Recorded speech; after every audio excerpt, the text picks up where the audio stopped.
and welcome to Smells Like Teen Angst. We are here to talk to you about Pretty Little Liars Summer School, episode 5. And as always, I am here with Keiki and Jordan. Ladies, say hello. Hello. I love that it's always a class of who's first. And I'm Sarah, because I didn't say that. Before we dive into this episode, we have had a lot of chitter chatters on the videos since we've been posting them. So I really appreciate it. We get so many comments, so many replies. It's amazing. And so I want to start with this comment from Pilot Jones Freedom 20. I really think it's a liar in on it and not SB. Not so close to them. Someone so close to them isn't in on it. So there are multiple hands. Do you think that this is the season that one of these girls is actually in on the drama? No, I don't believe that at all. That's not my vibe. Unless it's Kelly. Yeah. But Kelly's not really one of the girls, though. Kelly is like auxiliary. Right. Yeah. If you think of the original Pretty Little Liars, Mona was auxiliary too. But, we still talked about her. Right. But that leads me to my next thing. I have been seeing on the social medias, on the Twitters, on the TikToks, there is a photo zoomed in of the cross necklace that Kelly wears, and Bloody Rose Waters wears the same necklace. Now, it can't necessarily always be Kelly, but do we think Karen could be back? Kelly's twin sister, her dead sister. That's very Pretty Little Liars. That's very in line with the show. Yeah, that could happen for sure. Yeah, and or the mom. I don't know if all of them wear that necklace, but it's very people are so good. They're enhance, and they zoom in. Computer enhance. And of course, this photo will have popped up on our video on YouTube. So if you're listening to us on the podcast, go check out that photo. I'll repost it on our socials. But it's literally the same exact necklace, same exact cross. I don't think at least the one wearing the cross is Kelly, but it could be Karen or her mother or someone in that church. That part I believe. We've been calling out the church since it started. So yeah. And then Jay kisses. Wait, did you have something else, Keiki? I heard a giggle. I heard something. No, we'll get to it. Okay. We'll get to it. We'll get to the church, so it's fine. Okay. Jay Kisses said, technically, we never saw Dr. Sullivan's son in the original show. So we don't know what his age is. So it could very well still be Johnny. So if Dr. Sullivan's son was a toddler or a baby, we don't know his age, then maybe I'm actually right. Maybe my theory is there. That's another one that I just don't buy, and we're getting into really spoiler territories about why I don't. Mm-hmm. So no, I don't buy it. Bye. You don't think he's Dr. Sullivan's son? Okay. No. I still think it's possible after watching the episode. So that's where I'm at. And this girl, Glam Couture Queen, as someone who has scoliosis, watching Faran's task is extremely hard. She just got done with PT for her scoliosis, and it's bad enough she's doing pull-ups in the gym. She's lifting excessive weights for 2 hours. This can have a drastic effect and worsen her condition. Once the adrenaline wears off, I wonder how she'll respond to the pain. Well, I will spoil this one. It doesn't even affect her, and I actually have a problem with that. This girl has had severe back surgery, injuries, couldn't dance, but she can hold that thing, and she's completely normal for the next episode. And most likely beyond. I think that's silly. I didn't even think about that, though. I really didn't think about her scoliosis and how that would affect her holding that beam for 2 hours. But the whole beam plotline was very much suspension of disbelief. And I was here for it. Okay. Yeah, I think they should have done something. And we'll because the whole episode starts with them just where did Rose Waters even get that beam? If we're really she just got beams laying around, let's. She was in a construction site, so I can believe that. That was just construction trash, I just didn't think that Millwood would be given Riverdale so hard, I didn't think it would be so dilapidated, have all these Detroit-esque moments around it. Well, be careful with calling it Detroit. You got yelled at last season for that. So beware. Pick city of industry in Los Angeles. Listen, I mean, I be in the city of what- industry often, and yes. it could be city of industry. It could be downtown LA. I'm just saying, I don't know where we are or where in America is like this. So it's just confusing for me. It's supposed to be Pennsylvania, which is, I've only been to Philadelphia and only to see the Liberty Bell when I was like 15. So that's my experience in that state. It's just giving barbarian, you know? Yeah. Barbarian. Yeah. Good movie though. That was a great movie. Great movie. I Mhm. love that movie. So those are just a handful of comments that we've received from people that I wanted to discuss with you guys before we dive in to episode 205. So at the start of this, again, we have a spooky spaghetti video. We see, I'm assuming, our influencers or content creators that are going to the shack, going to the trap house in the middle of the woods that belong to Rose Waters. And when they get inside, we see like cult-esque things happening, right? There's like worshiping happening. Bloody Rose Waters is standing in the middle. I'm left wondering, is this real or was this faked for this video? You know? It was very much giving Blair Witch Project, which I liked. Yeah. Yeah. Mhm. So I was just like, what? Sorry, my back. It's okay. And I was just like, what's going on? I'm like, is this real? And then we cut away. And this I don't know. yeah, we don't know. We don't know. And then this episode just turns into like the recap episode. So like the issues that happen when they separate the girls too much is then we have to see them, tell them the information that we as the audience already know. And it's not a great device. And for me, I think it made this episode drag a little bit. But it cuts to like them with Faran. They're all freaking out, adrenaline on 1,000, sewing up her arm themselves, doing a suture, you know, and then eventually they're I like, actually loved this scene, but for two reasons. When they're sewing up the arm and Tabby starts yelling, "You're doing great, sweetie," like Kris Kardashian. Yeah. And You're Mouse doing just great, sweetie. collapses and she's like, "I hate my life." Like that part of the scene was filmed and directed so beautifully and acted so wonderfully, and it really broke the tension. it's really funny. I was like, I love that they didn't spend too much time wrapping up what just happened. They were just like, and we sewed up her arm and we made a joke out of it. Like, And that also, you're doing when we great, get into sweetie, like the check me more out. serious, right? It was so good. When we get into the more serious conversation, the one thing I wrote is that these girls ugly up so well, and I think that's very important for like final girls and horror movie, like, because as a final girl, you're gonna get dirty, you're gonna cry, and like they still all looked so nice when they were just like in distress. It's pretty criers. It's like You Brooke know- Davis in One Tree Hill. Yeah, She's a yes. gorgeous crier. Or you know how like when some guys look better the dirtier they get, Henry Cavill, like it's like that phenomenon. Yeah, it was funny. When Noah calls her out, I'm like, thank you, because they had just made the pact to tell each other if Rose ever like talks to them and whatever. And then they're like, she's like, why did you engage? And Tabitha, sorry. Faran's like, I thought I would be strong and I failed. And the fact that Faran thinks that she failed, I think is ridiculous because she obviously didn't. And Bloody Rose was playing by her own rules, being petty and upset that she failed. You know, like where in your mind, Faran, did you fail this whole thing? Not calling your friends. That's the only thing I can think of. You know, like exactly. And then of course they have to recap, tell Faran they found Bloody Rose Waters, all the stuff about Dr. Sullivan being her doctor and how they're all pissed at her now. And I love that they like make the joke about needing to make the suspect board because now it's just getting crazy.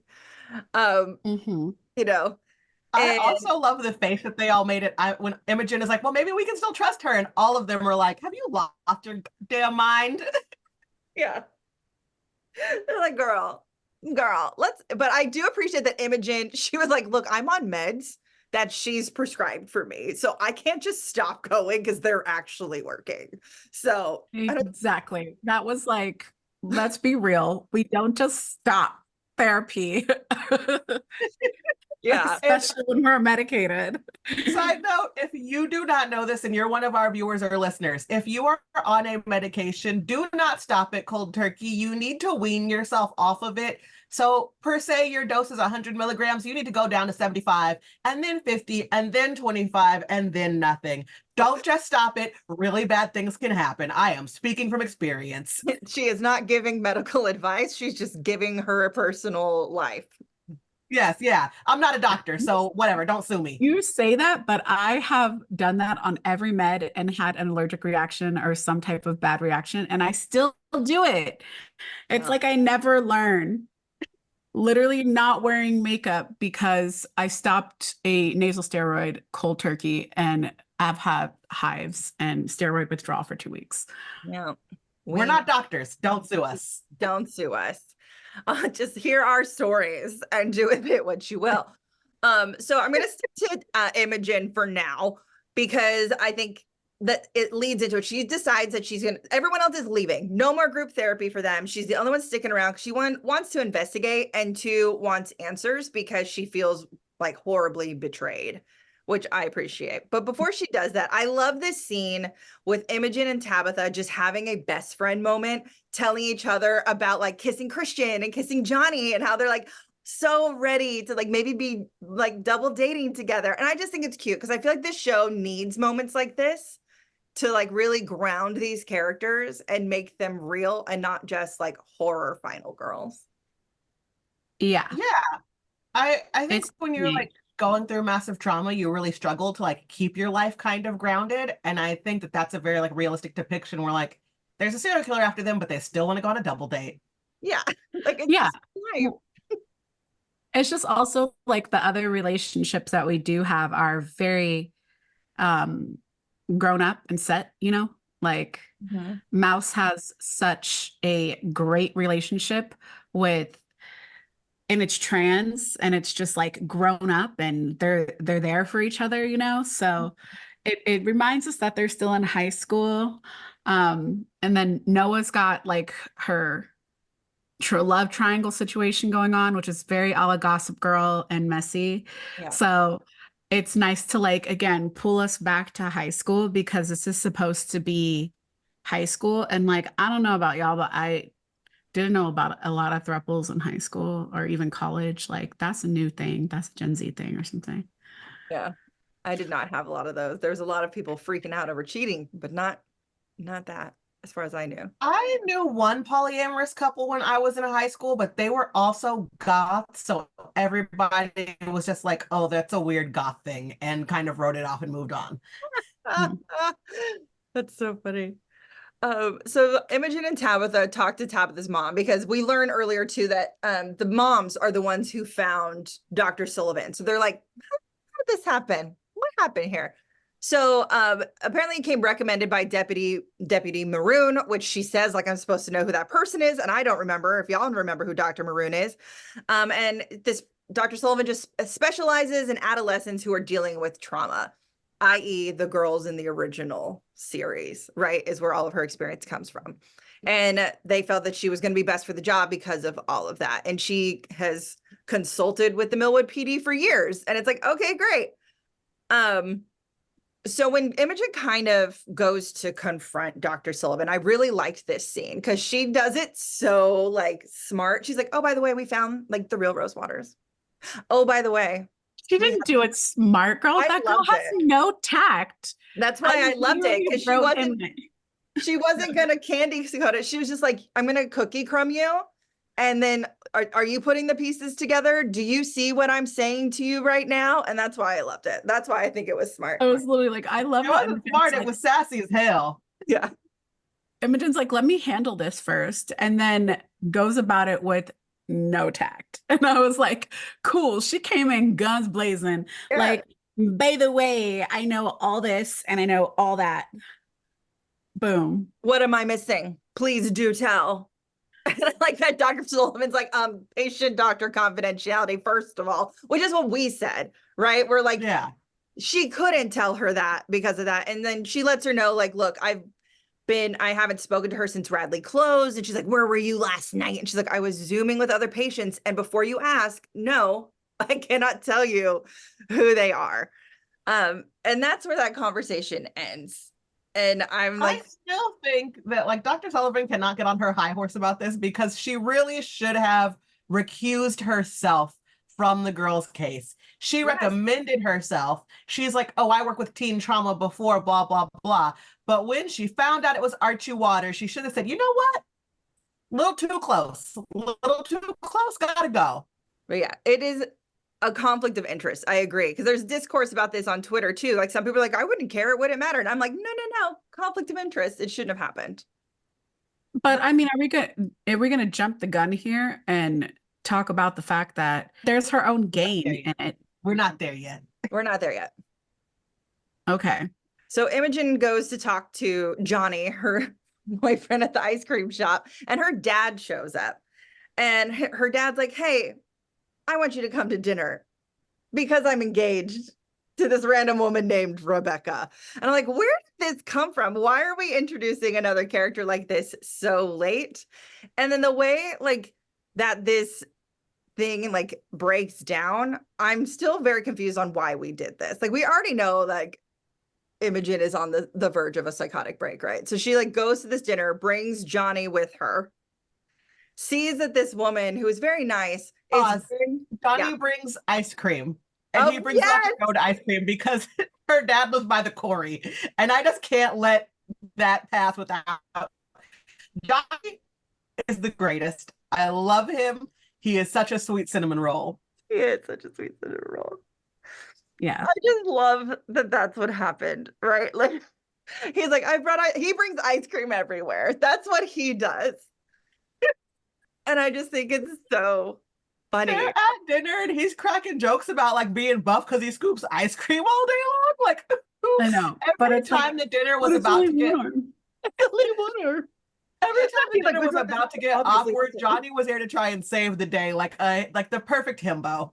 I know, but this is why I don't know. Like he reacts to like Imogen's like kind of crazy a little too well for me, because this is why I think we had this scene. First of all, it is the epitome of like daddy drama. Anybody who has had an absentee father knows this is how they be behaving. They just pop up during your summer vacation, like I'm about to get married and I want you to meet her, as if you care about this woman. Yeah. And I really think the point was to grow Johnny and Imogen's relationship, because Imogen straight up grabs a knife like she is Vanessa Fox in what's that, Soul Food. She about to cut this woman and get her ring back.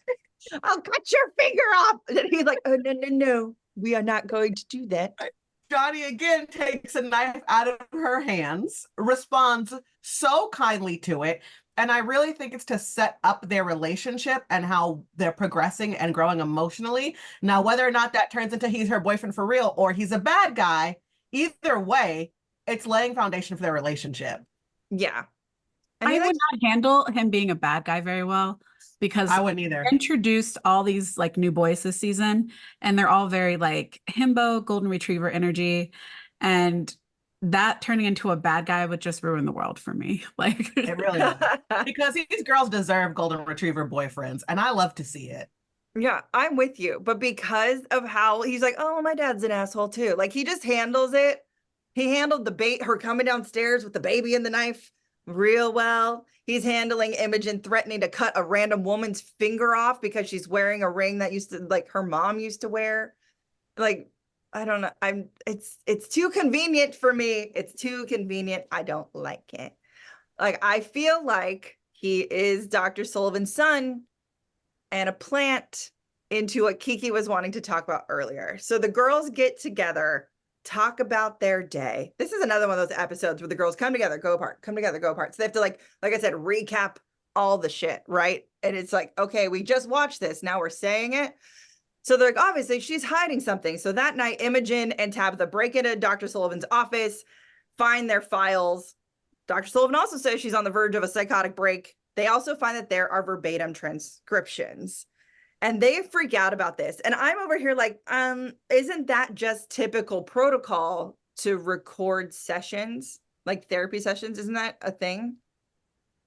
So I kind of felt that way too, but I think it depends on the state and what your therapist discloses to you. And I know that they said blatantly in this episode that in the state of Pennsylvania, you cannot record someone without telling them. So I think the whole thing is like you need to be told first. Right. I've never been in therapy where they record.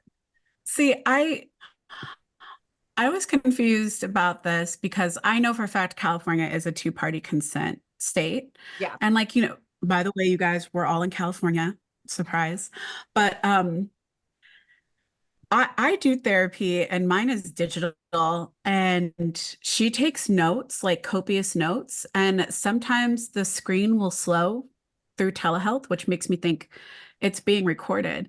And like, I don't care. I feel like that's part of it, right? Like she should have notes and she should know what the hell goes on.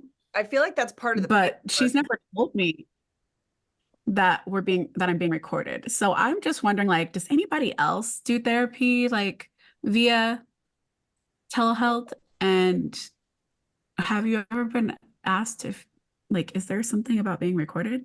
Like, I'm concerned now. I in California have done in-person telehealth group, like you name it, and I have been to therapy because I'd be working on myself. And again, you said California is a two-party consent state. I have never once felt like I've been recorded, but I've been in therapy where they took like just the right amount of notes so they could be able to like know what they said and like, do charting and whatnot after. I've been with therapists where they take too many notes and I know they're not recording. I'm like, you girl, you are writing too much. You're not even listening. You are just transcribing what I'm saying. Yeah, I feel like maybe it's part of the paperwork, or maybe I've just watched too many shows that I'm just like, yeah, therapists, that's the thing. They record so they can go back and like remember the session and clear up. But I'll say, so even in the movie Hide and Seek, which is one of my favorite movies, he records every session, but he very blatantly puts a recorder on the table when he starts recording it. Right. So Keiki, check your paperwork with your telehealth and see if it automatically records for quality assurance. Yeah, I mean, I don't know. Telehealth is just like the device that is used I'm like, between the psychiatrist. Yeah. I don't really care. Yeah. But you're like, please listen again, to my it's like it can't be shared. It can't be shared because it is a two-party consent state. Right. So even if she has all that information, it's not like she can use it without their permission. Right. And I love Dr. Sullivan is wanting to write a book about child trauma and hopes to help other people. And her way of getting their consent, which is like, I was just going to write it and then have you read it and then redact whatever you were uncomfortable with. It is like the epitome, the perfect example of like, ask forgiveness later, Yeah. Don't ask. You would think a professional woman has a better plan. Yeah. It's better to ask for forgiveness. Yeah. And this is part of why I think Johnny might be her son. Like, he is with Imogen, the girl who was almost murdered in her house. He's very considerate of her. She opens up to him in a way she doesn't open up. And I'm just like, I think he's part of it. But he didn't seek her out. And that's why I feel like it's different. If he had sought her out, I may feel like, oh, you have a point there. But Imogen went to his ice cream shop, applied for a job there, put salt in his game so he couldn't date anyone else. Imogen finally invited him out to a party. Like, this is not him chasing her. Okay. I hear that. Also, I don't see what he'd gain from it. Yeah. Unless this is like what Scream 4, where Meg Ryan's son, Dennis Quaid's son, Jack Quaid, dates her, but he's one of the killers, like part of the cult of Bloody Rose. Remember when we saw Jack Quaid at Comic-Con and we didn't realize it was him? I'm never going to forget that. Oh, funny. When he just walks around, he looks like everybody else. Just a mediocre white man, but I do love him. Around in a Ghostface suit. We didn't, and you're like, and I remember us thinking, what if that is him? And then like 2 days later, it was on Instagram that he was walking around in Ghostface costume, and we were like, that. We were. I know. Let's talk about Mouse real quick because Lola is crazy. So Lola is on Mouse's laptop watching Spooky Spaghetti, and there's a Bloody Mary cult, or a Bloody Mary cult, Bloody Rose cult, saying that the reckoning is coming and they have to prove their devotion or risk the wrath. And then they all slice their foreheads. And Mouse is like, no, you can't do that. Don't do this. And then when she talks to the girls later, she's like, my grandma's off her pills. We see that Lola has sliced her forehead like a Bloody Rose freaking follower. She's like, I have parental controls. I have to hide all the sharp objects. I'm like, Mouse, call your moms. Why aren't you calling your moms? I was just like, can we keep Lola away from damn technology? And Mouse, you need some parental supervision, girl. You cannot be babysitting the old woman. She gonna get you murked. But yes, but I also feel like this shows how much Mouse has grown, because Mouse was the one being messy on the internet last season, and Mouse was the one who needed to have her computer taken away. And Mouse is now, she has learned from that, and she is like, we aren't doing this again. Oh my gosh. I'm just like, Mouse, call. I just need to call the mom. Like, I would call my mom immediately. Lola's cutting her face. We've gone too far. Girl, next time you dock, you better catch a plane home. Exactly. It's an emergency at this point. How long are they on this cruise? I feel like it's been months, but it's literally been like 2 weeks. So Faran, summer school ain't that long, so it hasn't been long. I know. It's like they're gonna be on this cruise just long enough for all the shenanigans to pop off. Right? Just long enough. So Faran shares with the girls how she's very unsure about her relationship with Henry now, and like talks to them about how he's been talking to the church and he's been there all the time. And like Noah starts projecting her own feelings and be like, you need to wait things out. Things might change. You might figure it out. Something could happen. And then you make a choice. And I'm just like, whoa. Noah is hyped up in this scene and giving the worst advice.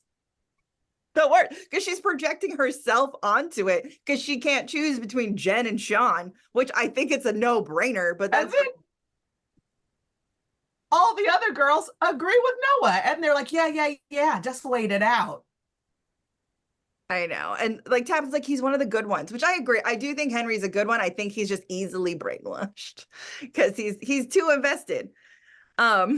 But I also feel like they, as friends, probably understand that Noah might be projecting, and they already caught a vibe, and they're just trying to like let her Noah because she's Noah. That's true. And then Faran at the pool, we have this scene where she's, we see her the bandage on her arm. That's been stitched. Greg's giving her like not even giving her shit, just like offering to help, actually being nice, because Greg, as we know from season 1, is a douchebag. And she's like, that's it. And then they go arm wrestle, and she has to arm wrestle him with her hurt arm to prove how strong she is, injuring it more, but also winning. And I like, what is happening with Faran? What is going on in this brain of hers right now? I'm just going through. Faran might need to be medicated because that is some serious female rage. Like it's crossing the line of I'm a little mad. It's like you're mad and you need to do something about it. Yeah. And then Henry showed her talk about how she was upset about Henry sharing their relationship at the church. And then he invites her to come to one of the youth group sessions because for him, he says, I had to actually write it verbatim. It quiets the noise and shines the light on what's really important. And she goes and she listens to them. And like Kelly confesses how cruel she was to Faran because she was jealous of her. They all have these nice moments. Greg is like, I was giving her shit all summer. I tried to make her feel weak. I'm sorry. I respect you. Henry even publicly apologizes for talking about their relationship. And he's hoping that they can still be together in a new way. And she's like, this is fine, but it's also a cult. And I appreciate that Farron's not buying into it because she is a smart girl. And she's like, this is super weird. And then Greg drops this bomb on her that, there's an inner circle that she wasn't a part of. Because she's like, oh, is this really what this is all like? And he's like, no, like Henry and Kelly are in this more inner circle. And so she goes to the church to see what the fuck's going on. Here's like moaning, chanting, speaking in tongues. And it looks like that spooky spaghetti video from the beginning of the episode, right? and she sees it. They all look at her. She runs. And then you can just see that they've tried to indoctrinate Henry. And she's like, no, you either stay here or you come with me. He is silent. And that's the answer. And she ends things with him. Yeah. I'm very anti the God is the answer storyline right now this season. It's really giving Scientology. It is giving cult to the max. And yeah, dragging one of the girls into it. I'm so glad that it's not gonna happen. Like I was like, it would be too smooth if one of the girls joined in, you know? But I think it was necessary so that we as the audience could get a peek into what's been going on at the church, because we're not getting enough with Kelly. We needed an outsider who came in, you know? So I think it was smart because we need to know more about this cult. Like, are they part of Bloody Rose? Because we've thought that like Kelly's mom, the church, you know, Pastor Malachi could be running Bloody Rose Waters. And I'm still not convinced they're not. But I am so glad that Faran was like, I'm not going to be part of this. And Faran, broke up. Has been even with her rage issues, she's been very much a voice of reason this season, and very much like, this is what we're going to do. Yeah, which is weird because she's so level-headed for everyone else. But at the same time, I see her like going so hard left with reason, you know, of what happened to her in the previous season, but, you know, just never addressing that that's what she's doing. It's just happening. And we're like, okay, we're watching the ride. Like, yeah, I would love to talk to Zarya. Like, she couldn't tell us anything on the red carpet, but now I want to talk to her about the arc for her this season, because I got so many questions. Because since we're still on her, another part, a discourse is the relationship between her and Greg and the relationship between her and Henry. Because leading up to this, we can tell Greg may be interested in her, that Greg is trying to be a nicer person. And everyone's like, do we not remember the Greg from season 1? Where he was super misogynistic, a super asshole. But I also think people and characters are allowed to grow and change like we are as people, you know, learning and growing and changing. I agree with that. My issue is that I don't think he's grown enough. And I think that if him and Zarya or him and Faran do end up within the next 2 to 3 episodes, right? If it happens towards the end of the season and they have really shown his growth, that's different. But if it happens in the next 2 to 3 episodes, it's really going to feel like, oh, he's just mean to you because he likes you. Yeah. we're not doing that. We're not doing that anymore. That's okay. So I'm curious with like maybe his turning point is this apology at the meeting, you know, of him confessing what he was doing and he actually apologizing for those actions. And maybe we'll see a change in him in the future episodes. We'll have to wait and see. But there is a lot of talk and discourse online about it. So I wanted to bring it up to you guys and see what you thought. So let's jump to Tabitha. So all of this has been happening on Thursday the 12th. And now we're rocking up to Friday the 13th. And at the movie theater, there is going to be a Friday the 13th movie marathon. Wes is back for this episode, Manager Wes. And he is upset that they filmed a movie at the movie theater. I understand the liability issue. I get where that came from, but he's also such a jealous human being. And he's obviously in love with Tabitha in a very creepy way. That, you know, from last season, we saw that. And in this season, he's just like not being as overt with it. And I'm like, sir, you need to breathe. But I love where this storyline went with him because, you know, Tabitha asks him to put in a good word with his friend at Pith. And he's like, look, I've been looking into Pith. And I think the only reason that you even got chosen is because they've been yelled at for diversity.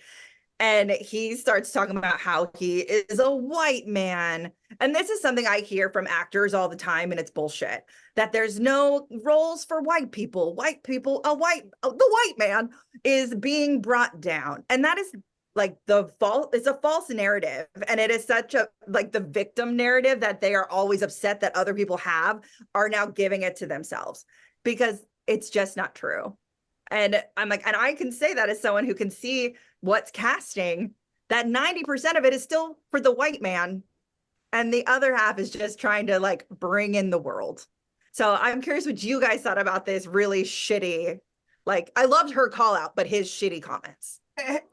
Tabitha drug his ass, and deservedly so.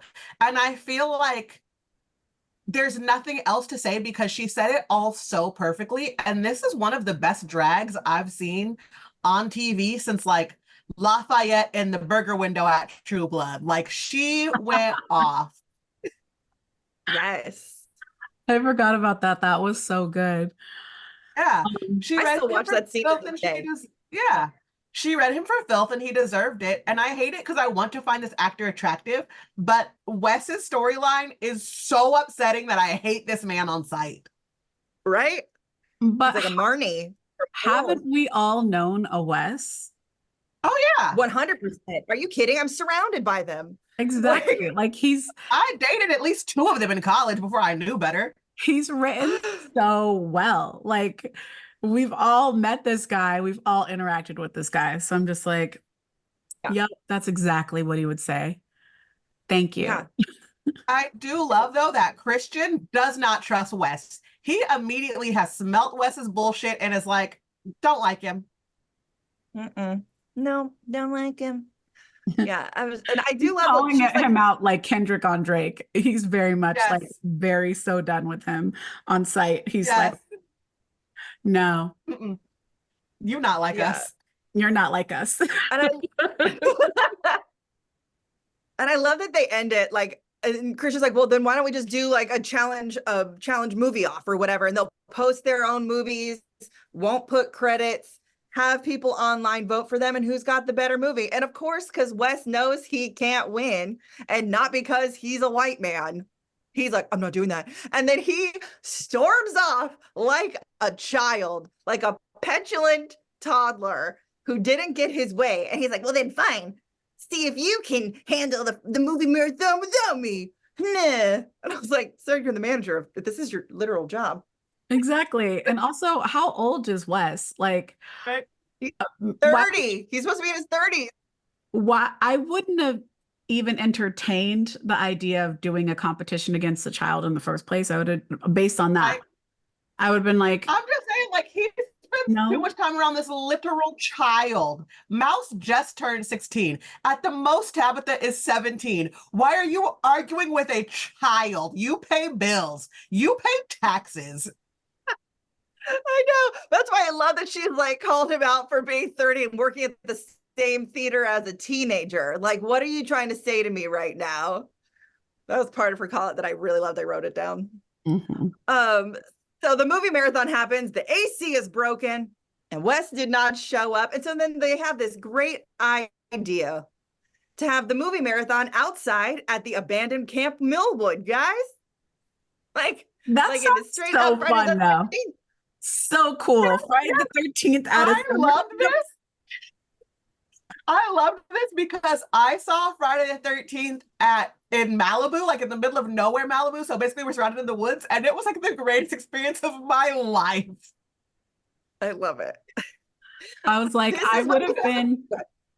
I was just like, because they were all surprised about the turnout. They're like, there's so many people. And I was like, I would have been so down. The minute it popped up, it was like, oh, at abandoned campground, go see Friday the 13th. Yeah, that's what we're doing on Friday the 13th. Like, we said it perfectly. It's different. Who doesn't love an outdoor movie? That's what Christian said. Yeah, Christian said it, not Wes. Christian said that. We do have to get to Wes's question though. What is your favorite Friday the 13th movie?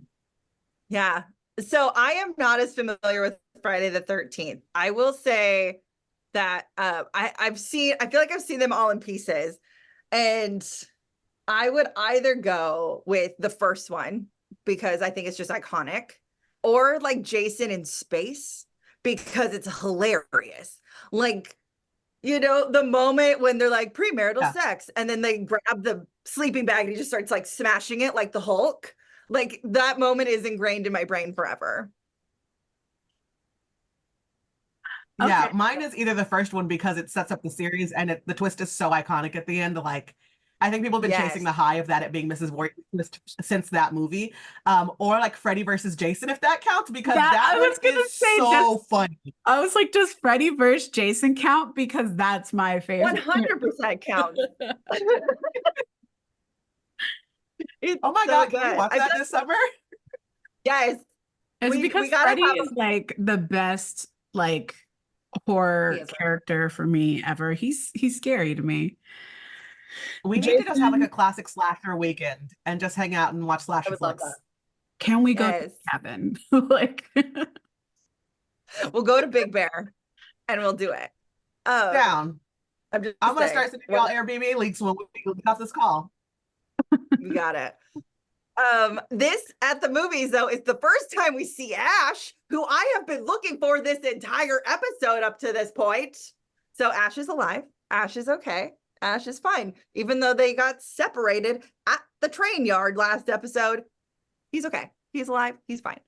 And then Faran, of course, comes up to fill them in about Henry and the church and the cult and their breakup. And then all of a sudden they're kind of like, where's Noah? Because Noah's not here.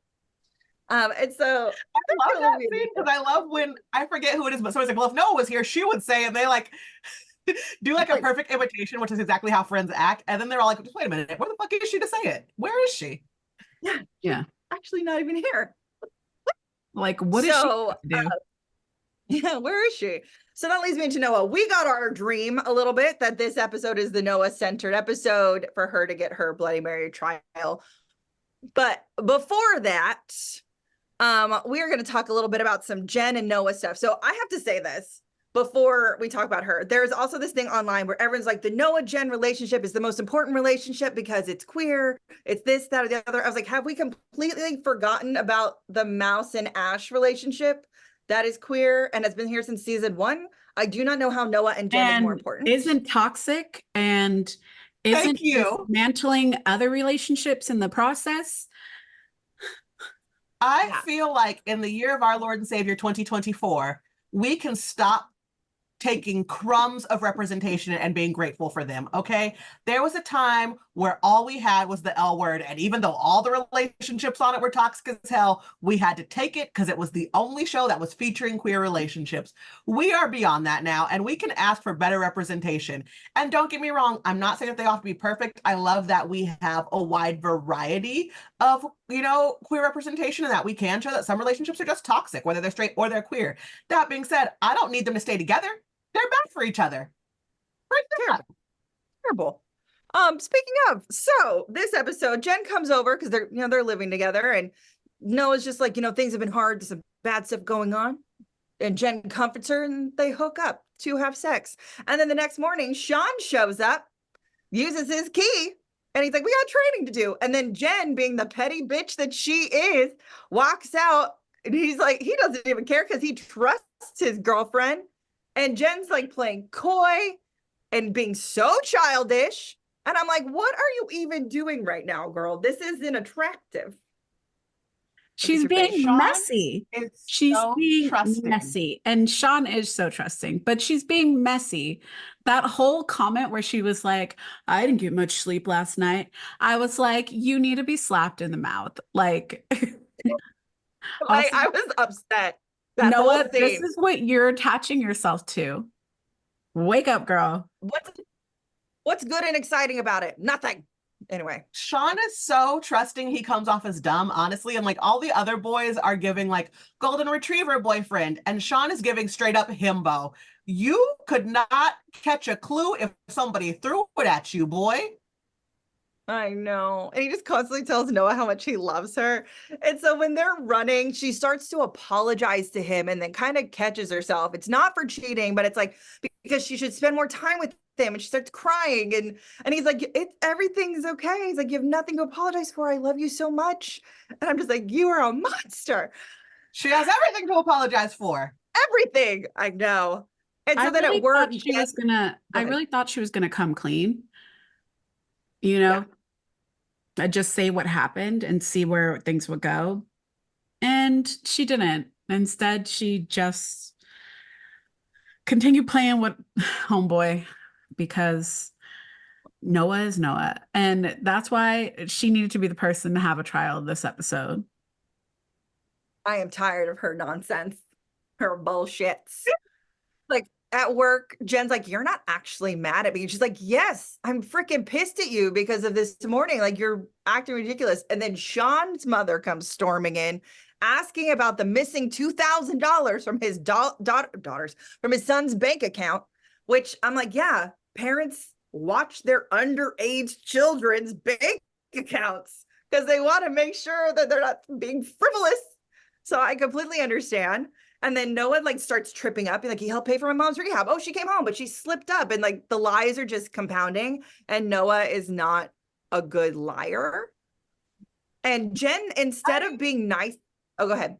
Oh, I said today earlier because I caught someone in a very stupid lie. If you are going to lie to me, which I'm going to figure it out regardless, at least tell a good one. Like, don't tell me a dumbass one. Like, Noah, what the fuck? She could have just been like, I don't know. What? Maybe he bought me a gift. Right? She could have bluffed her way through it. She could have thrown it back at Sean. Yeah. Be like, I don't know what you're talking about. What do you mean he spent $2,000? That's crazy. I'll ask him. Like, yeah. Silly. And then Jen, instead of using this moment to like comfort her or even just like ask if she's even okay, she's like, you just need to break up with Sean.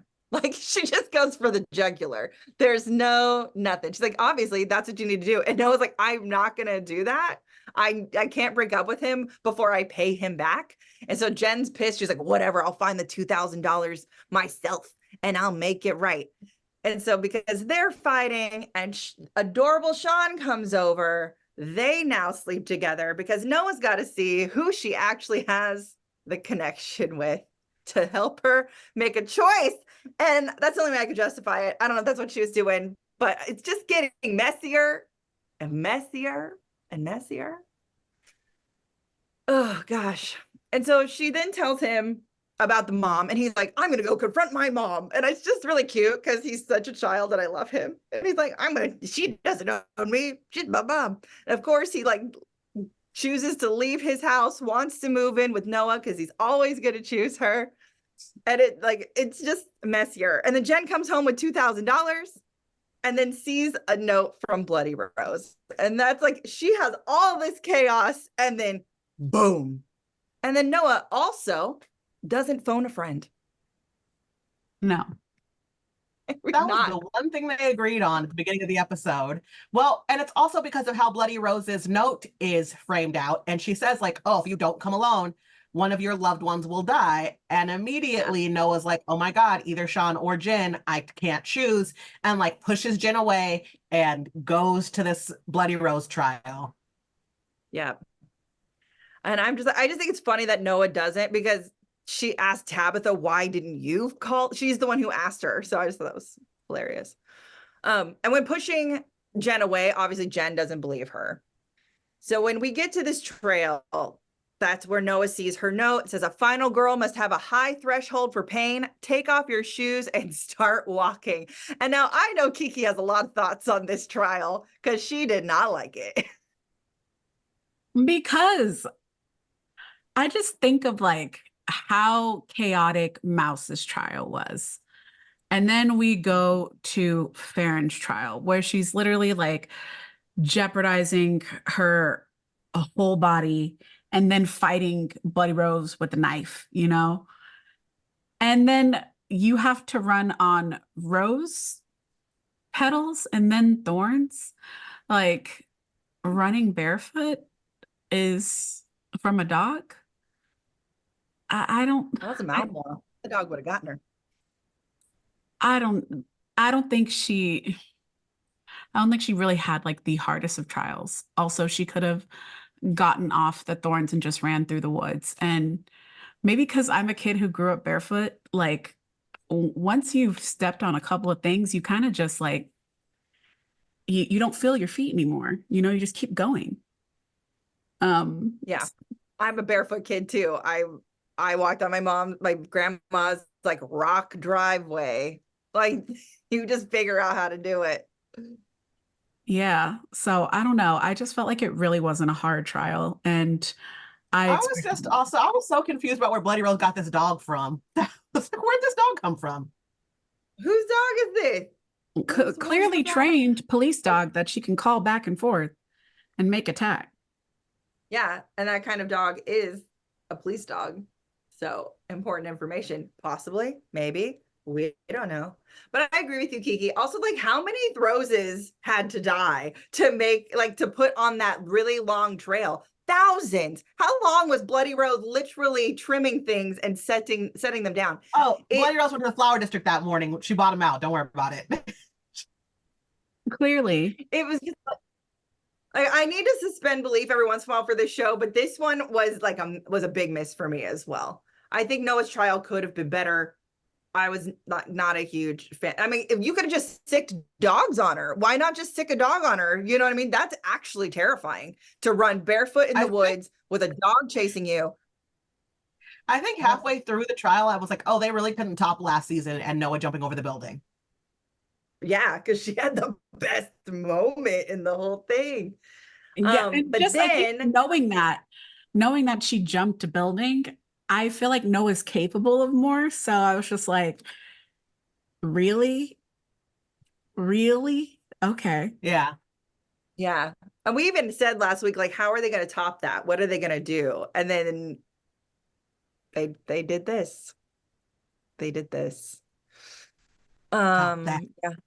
Top that. Stop that. And then apparently Jen was stalking her and rolls up in a car, gets her. The dog jumps on the window, and then they drive away, and then it cuts to Bloody Rose Waters with the dog watching the car drive, and obviously she's not happy. And that's how the episode ends. Very abrupt. Hey, we know that Jen's not Bloody Rose. Cool. Yeah. But it was an abrupt ending. It happened. I was like, oh, okay, I guess. Right. I thought it was really abrupt too. Like, it was like weird. Yeah. And I'm like, okay, and we're done. Like that part. Jen is not Bloody Rose, but I also don't think that means she can't possibly be involved. And maybe she was just like gaining trust. I don't know. Look, we all know Jen isn't doing the best. No, best. She's not. I don't think she's involved. I think she's messy as hell. She's just messy, but I don't think that she's the person who did it. Overall, I enjoyed this episode, but I feel like it's the weakest of the ones we've seen yet. And it's because for me, having all of the constant recapping from everybody so that everyone's up to date. I'm like, can we just send it in a group text? And then we can just, I have a better like belief of like, oh, they've already told them. I don't need to see them tell them. Like we can come in the middle of a conversation that came out of it was good. Like some of the dialogue between the girls was good. And it sets you up for other things, like particularly the conversation where Faran's talking about how she broke up with Henry and and that's how they come to the realization, like, hey, where the fuck is Noah? So some of those scenes I did enjoy, but I agree with you, it's the weakest episode so far this season. Yeah. Hey, everything has to have a slope, an up and down. My hopes is the trials will get better, or maybe even combined, and things will get right. Because the last two we have are Imogen and Tabitha, right? So we'll just have to wait and see what happens there. But yeah, those are all my thoughts on this episode. Does anyone else have any other thoughts that we didn't get to talk about? No? Nope, we hit all mine. Yeah, I just checked my notes. If you could see the glare on my face from picking up my phone. We hit everything. We'll see what happens. We'll see y'all in episode 6. Yeah, exactly. I feel like if 5 went down, like 6, like we've only got 3 episodes left, right? 6, 7, and 8. So it's got to like ramp right back up is how I feel. But we'll see, because they started so high. But yeah, otherwise, thank you guys so much for watching. Make sure you comment about this episode like you've been doing. And we will, I thought you were gonna say something. Sorry, Sarah, what What you said just scared me because I got X-Men 97 flashbacks where there was that 1 week episode and everybody's like, well, the season's got to pick back up. And it picked up in ways none of us expected. Yeah, facts. We were like, whoa. I'm still mad so at we'll X-Men 97. Girl, same. Girl, same. Fun. I'm wearing an X-Men shirt right now. But yeah, so we will see you on the next one for episode 6 of Pretty Little Liars Summer School. Make sure you like, comment, subscribe. We'll see you next week. Bye.